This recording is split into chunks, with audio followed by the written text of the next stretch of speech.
السلام علیکم ورحمۃ اللہ وبرکاتہ۔ ایک خوبصورت واقعہ۔ ایک غلام تھا۔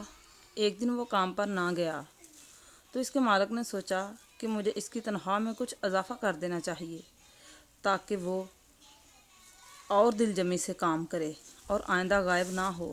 اگلے دن مالک نے اس کی تنخواہ سے زیادہ پیسے اس سے دیے جو اس نے خاموشی سے رکھ لیے، لیکن کچھ دنوں بعد دوبارہ غیر حاضر ہوا تو اس کے مالک نے غصے میں آ کر اس کی تنخواہ میں کیا گیا اضافہ ختم کر دیا اور اس کو پہلے والی تنخواہ ہی دی۔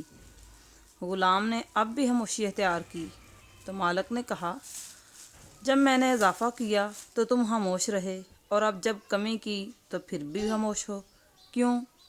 تب غلام نے جواب دیا، جب میں پہلے دن غیر حاضر تھا تو اس کی وجہ بچے کی پیدائش تھی، اور آپ کی طرف سے تنخواہ میں اضافے کو میں نے وہ رزق خیال کیا جو وہ اپنے ساتھ لے کر آیا، اور جب میں دوسری مرتبہ غیر حاضر تھا تو اس کی وجہ میری ماں کی وفات تھی، اور آپ کی طرف سے تنخواہ میں کمی کو میں نے وہ رزق خیال کیا جو وہ اپنے ساتھ واپس لے گئی۔